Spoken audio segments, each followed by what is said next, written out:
Salut, c'est moi Andrzej et voici le nouveau Monster. Bien plus nouveau que vous ne le pensez, ce n'est pas seulement un nouveau Monster parce qu'il a un nouveau cadre, un nouveau châssis, un nouvel habillage, pratiquement tout est nouveau. C'est aussi une preuve définitive que Ducati entre dans une toute nouvelle ère. Il leur a fallu un certain temps pour se rendre compte que l'aluminium est meilleur que l'acier. Ils ont aussi longtemps insisté pour fabriquer une moto bicylindre pour la compétition. Maintenant, ils sont passés à un 4 cylindres. Eh bien, écoutez, le temps passe et il faut avancer. Je comprends tout à fait tous ceux qui sont vexés que le nouveau Ducati Monster n'ait pas de cadre treillis. Je comprends encore mieux ceux qui, comme moi, sont déçus de ne pas voir pour l'instant de Monster 1200 dans la gamme. Et ça me fait mal aussi. Si je voyais un Monster 1200 dans ce package, avec un moteur à 2 cylindres, avec un cadre comme ça, quoi qu'il en soit, ceux qui veulent un cadre en treillis devraient se dépêcher, en acheter d'occasion ou prendre soin de leur vélo. Ceux qui autrefois ne pensaient pas à Ducati vont peut-être enfin jeter un œil à cette moto. C'est un Monster et pour moi, il est enfin un vrai Monster. Plaisantez un peu en l'appelant Monsterini parce qu'il est très compact. C'est une moto très légère, mais il a vraiment du caractère. Autant dans les précédents Monster 1200, le 821 était plutôt correct. Le 797, pour moi, en termes de puissance, de couple, de façon de délivrer tout ça, c'était tout simplement, c'était mou. Le 821 était plutôt sympa, mais il lui manquait un peu cette agressivité. La moto était géniale dans les virages, bien sûr, avec un châssis très rigide, mais il manquait ce piquant. Donc il fallait se tourner vers le plus gros Monster. Maintenant, ce piquant est là, et pas parce qu'il y a plus de puissance ou plus de couple, car ici, on a un moteur d'à peine plus de 900 cm3. Donc ici, on a plus de 900 de cylindrée. 2 cylindres, bien sûr, disposés à un angle de 90 degrés, un vilebrequin. Rappelez-vous, L-Twin est un nom commun. C'est un V avec un angle d'ouverture de 90 degrés, 111 chevaux et 93 Nm. Et ce n'est pas ça l'important. Il n'est pas nécessaire d'avoir plus de puissance quand on a une masse aussi faible. 166 kg à sec, soit 18 kg de moins que le modèle précédent. Et ce sont des chiffres complètement fous, vraiment. Quelques kilos gagnés sur le cadre, quelques kilos sur les roues, quelques kilos sur le bras oscillant. Partout, cette moto a été allégée et c'est ce qui lui donne son caractère. Cette légèreté, cette agilité dont je suis vraiment impressionné. La moto est petite, compacte, vraiment sympa. Côté style, Papa Marius peut aussi donner son avis et il peut aussi essayer cette moto. Un jour, Marius donnera son avis sur le style. Ce qui m'intéresse, c'est que la façon dont cette moto roule. Je suis monté sur cette moto et c'était paf, tout passe tout de suite, tout ce que je veux passe. Donc, si tout ce que je veux passe, cela signifie que pour une utilisation normale, cette moto était vraiment, ses performances et les caractéristiques de son châssis sont vraiment à un niveau bien supérieur à ce que l'on peut exploiter sur la route. Donc, j'ai hâte de vraiment la tester en termes d'utilité au quotidien parce que là, il fallait simplement tester de façon extrême le châssis, les freins, l'électronique, tout. Mais j'ai vraiment hâte de voir comment il va se comporter en utilisation quotidienne, en ville. Il sera sûrement super agile, super agréable. Enfin bon, sûrement, on verra, mais j'ai vraiment hâte de découvrir ça. Ce qui me procure beaucoup de joie, ce n'est pas seulement le moteur lui-même. Le moteur lui-même est très linéaire, très sympa, en fait exactement comme je le connais, parce que je connais tout simplement ce moteur. Ce qui m'impressionne, c'est justement le châssis, c'est-à-dire ce cadre très petit en aluminium et la façon dont il fonctionne avec la suspension qui, soit dit en passant, est une suspension très très simple car ici, en regardant à l'avant, il n'y a certainement aucun réglage et à l'arrière non plus. Donc c'est une suspension simple et peu coûteuse, mais elle est tellement bien accordée, réglée, tellement bien mise au point qu'aujourd'hui, par moment, je roulais vraiment vite sur ces exercices. Dans ces virages serrés, je lançais la moto dans les courbes. Il y a eu un moment où j'étais incliné à gauche, il fallait vite redresser la moto, freiner et la balancer à droite. C'est seulement à ce moment-là que la suspension disait « Hey mec, tu en demandes un peu trop ». mais c'était juste que je sentais qu'elle décollait un peu, qu'elle se déstabilisait, mais ce n'était jamais au point que cela devienne dangereux. Donc ce cadre, avec sa capacité à fléchir, à travailler, fait que cette moto a tout simplement une traction géniale parce qu'il suffisait d'un peu de couple, je lançais la moto, je me sentais vraiment en confiance, surtout dans les virages. Les autoplaisirs, eh bien ça se voit. C'est grâce à l'électronique qui fonctionne très bien. Il y a juste un petit détail qui m'intrigue, mais j'en parlerai dans un instant. Toute l'électronique, c'est-à-dire que nous avons le Ducati Quick Shifter standard, haut et bas. Et ici, entre la première et la deuxième, il faut vraiment être très décidé parce que ce moteur ce n'est pas une nouveauté. Le moteur, en termes de conception, a déjà, je ne veux pas vous mentir, mais il a vraiment quelques belles années derrière lui. Donc cette boîte de vitesse n'a pas forcément été conçue à l'époque en pensant qu'elle serait autant utilisée avec un quick shifter vers le haut et vers le bas. Donc entre la première et la deuxième, il faut vraiment faire attention. Il faut l'utiliser de façon très décidée. Ensuite, il n'y a plus le moindre problème. Toute l'électronique restante, c'est-à-dire le contrôle de traction séparé du wheelie control. C'est-à-dire que on laisse le contrôle de traction activé, on désactive le wheelie control et on peut rouler sur la roue arrière avec cette moto. Et ici, cette machine n'est pas des plus faciles. Il faut un peu l'apprivoiser, mais ça reste un Ducati. Ducati a cette particularité de concevoir des motos pour qu'elles aillent vraiment vite dans les virages et qu'elles accélèrent superbement. Tu peux bien sûr faire des wheelings avec, tout est possible, mais ce n'est pas aussi facile que par exemple sur une KTM. Mais là où tu perds un peu, tu gagnes aussi parce que sur cette moto, je me sentais plus en confiance dans les virages comparé par exemple au Duke, parce que pour moi, le Duke est maintenant le concurrent naturel de cette machine.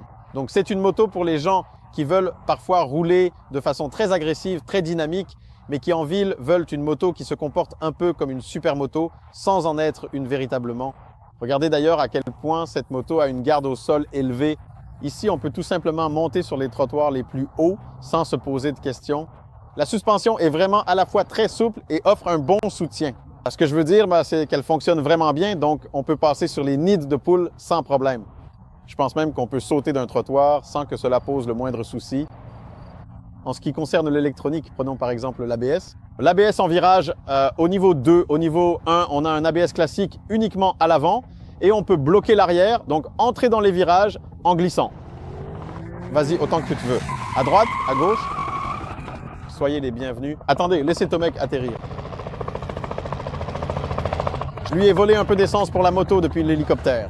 Sérieusement? Là-bas, dans le hangar. Je ne sais absolument plus où je me suis arrêté parce que Tomek nous a couvert de bruit, mais je reviens encore à l'ABS. Au fait, est-ce que je parlais de faire glisser la moto?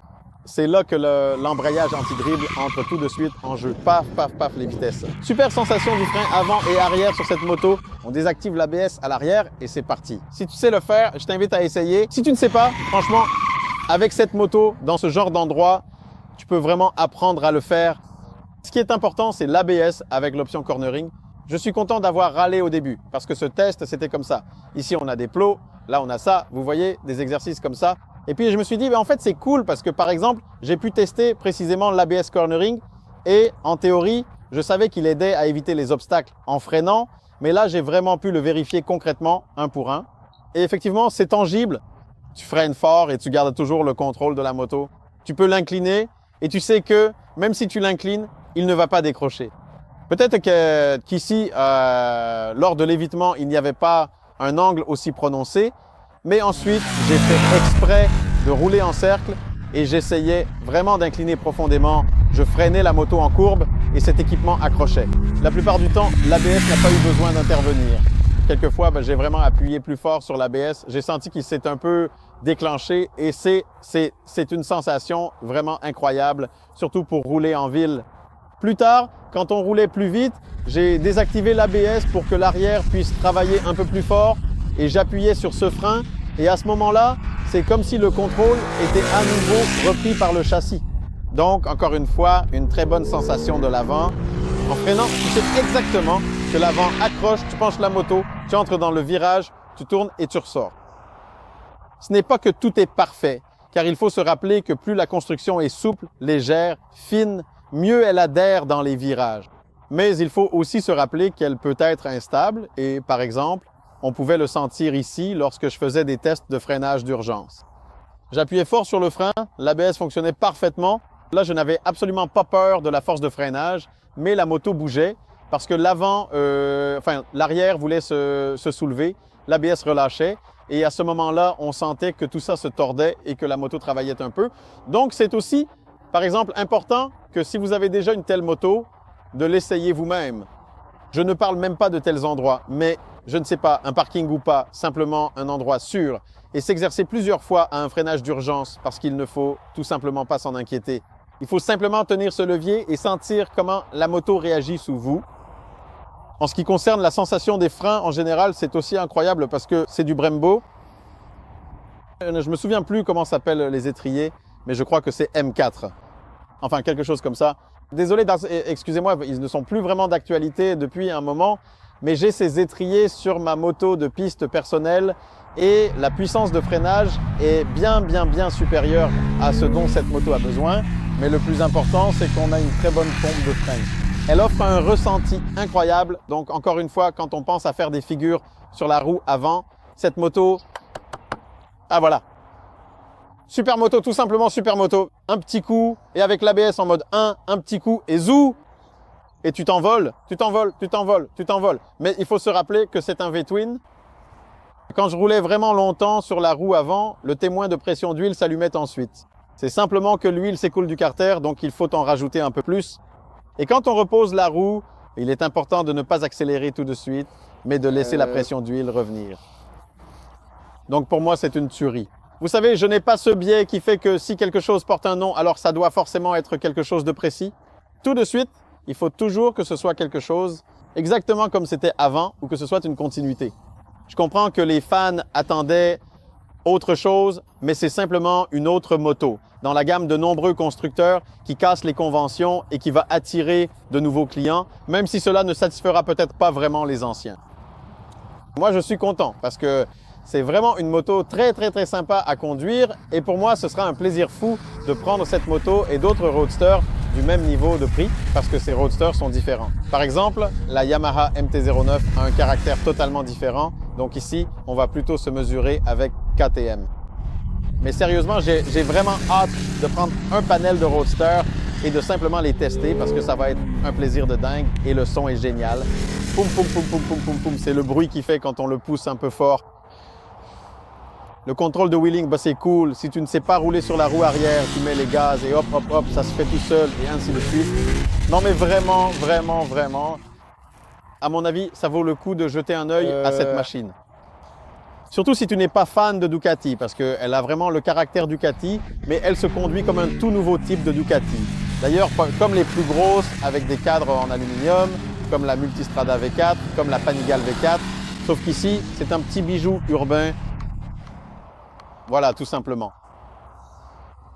À bientôt. J'espère que j'ai tout dit, et si je n'ai pas tout dit, j'écrirai dans le magazine. Et si je n'écris pas tout, vous pouvez toujours poser vos questions dans les commentaires. Je vous invite. Salut!